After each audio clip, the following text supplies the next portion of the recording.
So we've got some terminal velocity question here, and let's look at it. So a potato of mass 0.150 kilograms is dropped from a tall building and reaches terminal velocity. What is the magnitude of air resistance at that time? Give your answers to three significant figures with the appropriate unit. So what does terminal velocity mean? Well, when you're falling, when you're undergoing free fall, usually we neglect air resistance. Why? Because we don't get too fast. We're actually quite slow. However, if you're jumping, let's say, if you're falling from a plane, if you're jumping, skydiving from a plane, you will accelerate quite a lot.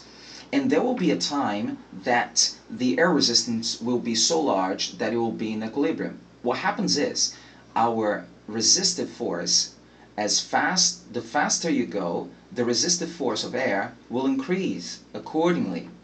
So at the beginning, when you fall, let's say you're just jumping from a plane, right? This is a plane here, and you jump from it. Yay! Okay, with a parachute, hopefully. Now, so you jump, and at first, if I draw the free body diagram of this person, I will have a very large force downwards, which is our gravitational force, and I'll basically have no air resistance yet, because I'm very slow. However, as I'm falling down, this vector has to, I have to be consistent here, right? This length has to be the same, so let's assume that it's roughly the same. Now, as this person is falling down, this resistance, air resistance, will increase because it's proportional to the velocity of that person, and it's trying to oppose the movement, just like friction. There will be a time then, there might be, right, if you have enough space, that you will reach what we call terminal velocity. Terminal velocity will be when your air resistance, which we also call drag, it's the same thing.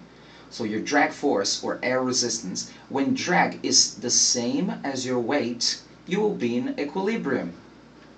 So does that mean you have stopped? Obviously not. That means that your velocity will be constant.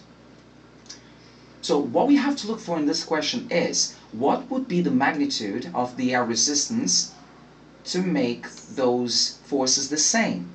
So what would be the gravitational force of that potato? So the mass of the potato is 0.150 kilograms, and the acceleration of gravity is 9.8 meters per second squared. So if we calculate that, we'll reach a value of 1.47 newtons. Now the question is asking us for three significant figures, so that should seem appropriate, doesn't it? So this is our force of weight, our weight force. So since they are in equilibrium, this is also the drag force, or air resistance.